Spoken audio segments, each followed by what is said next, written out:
예수님 안에서 능력이 나간 것을 아시고 내게 손을 댄 자가 누구냐 할 때 이제 이 여인이 나타나죠. 그리고 예수님께서 말씀하십니다. 내 믿음이 너를 구원하였다. 이렇게 말씀하십니다. 예수님이 가실 때 수많은 사람들이 몰려들었다라고 여기서 말을 합니다. 그 말은 정말 치유를 원하고 정말 치유가 필요한 수많은 사람들이 예수님을 실제로 붙잡았습니다. 그런데 오직 이 여인만 치유를 경험하게 됐다는 것입니다. 예수님을 만진 사람들이 재미삼아 만졌겠어요? 똑같이 이 여인과 같이 병이 낫기를 간절히 원하는 절박한 가운데 마지막 희망을 가지고 예수님께 나와서 예수님을 만졌던 사람들이죠. 다른 사람들은 치유되지 않습니다. 오직 이 여인만 치유가 되는 것입니다. 이 여인이 예수님의 옷자락에만 손을 대도 낫게 된다라는 확신을 가지고 있었습니다.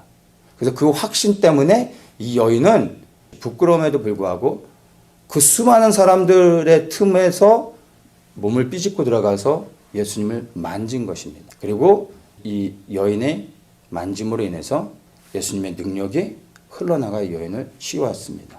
그리고 나서 예수님께서 이 여인에게 나의 능력이 너를 고쳤다라고 말씀하십니까? 아니요. 내 믿음이 너를 고쳤다라고 말하는 것입니다. 이제 이 여인이 예수님을 만질 수 있었던 이유는요.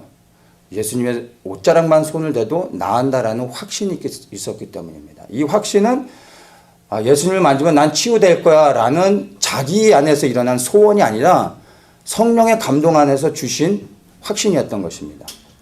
이 여인은 이것을 믿음으로 취했습니다.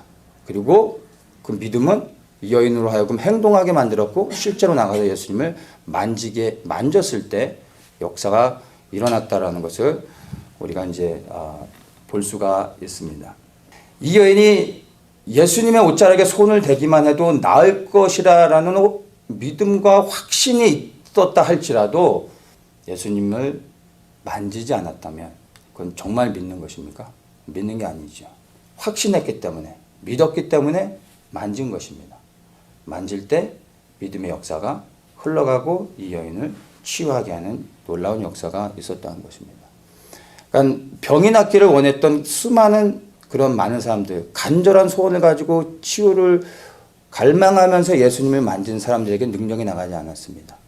그들은 어떤 의도로 만진 겁니까? 낫기를 원하는 간절한 마음이었던 것입니다. 근데 그건 믿음이 아니죠. 그건 소원함이죠. 근데 이 여인은 예수님을 만지면 낫는다라는 확신이 있었던 것입니다.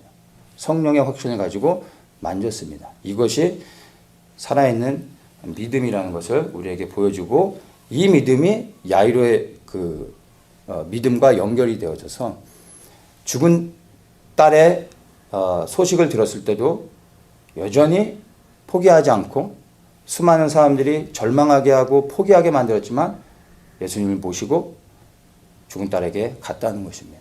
그 믿음이 딸을 살려냈다라는 것을 우리가 연결해서 볼 수가 있습니다. 죽은 야이로의 딸을 예수님께서 살리시고 이제 두 소경, 눈먼 자를 만나는 사건이 나옵니다.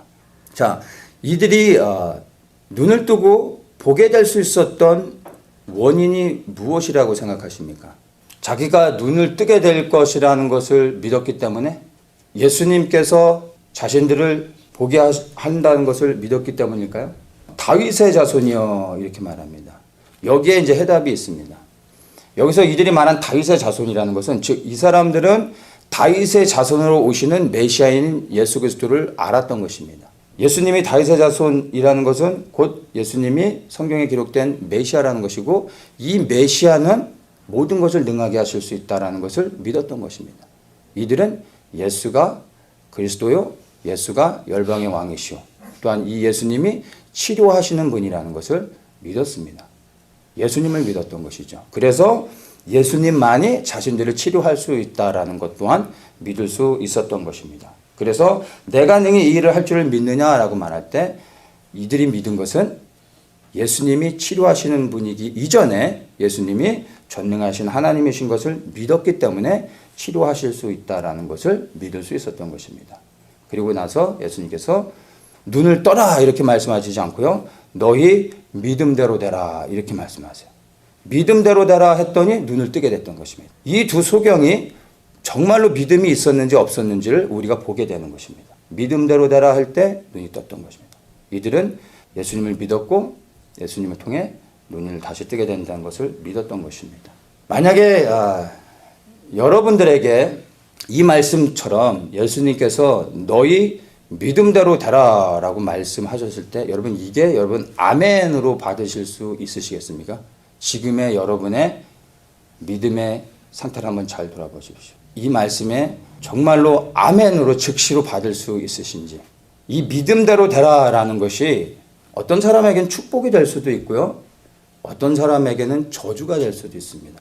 일상의 삶 속에서 여러분이 무엇을 믿는지 그리고 그 믿음으로 무엇을 선포하는지를 여러분 한번 돌아보세요. 예수님을 믿는다고 하지만 우리 삶 속에서 우리가 어떤 상황 가운데 절망하고 또 낙심하고 두려워하기도 하고 주님을 원망하기도 하고 또 입술의 고백 가운데서 우리 한국 사람들이 잘 고백하는 게 있죠. 죽겠다고 하고 짜증난다 그러고 짜증도 그냥 짜증이 아니라 왕짜증이라고 그러고 이런 말들이 우리 안에 정제되지 않고 그냥 입에서 튀어나오는 것입니다. 근데 이게 우리의 믿음을 대변해 주는 겁니다.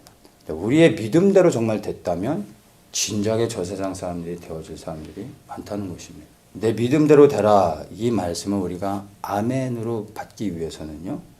정말 우리가 믿음이 있는가 난 무엇을 믿고 있는가 정말 심각하게 돌아봐야 되는 것입니다. 내가 믿는 거하고 지금 내가 원하고 있는 거는 여러분 다르다는 걸 아셔야 돼요. 나의 원함과 나의 믿음이 같은 것으로 생각해서는 안 됩니다. 우리는 내가 원하고 있는 것이 나의 믿음인 것으로 착각하는 경우들이 있습니다. 믿음과 원함은 완전히 다른 것입니다. 우리의 삶은 내가 원하는 대로 되어지지 않습니다. 우리가 믿는 대로 되어지는 것입니다. 여러분의 삶 속에서 맺고 있는 열매들을 통해 여러분이 무엇을 믿고 있는지를 여러분이 보실 수 있는 것입니다.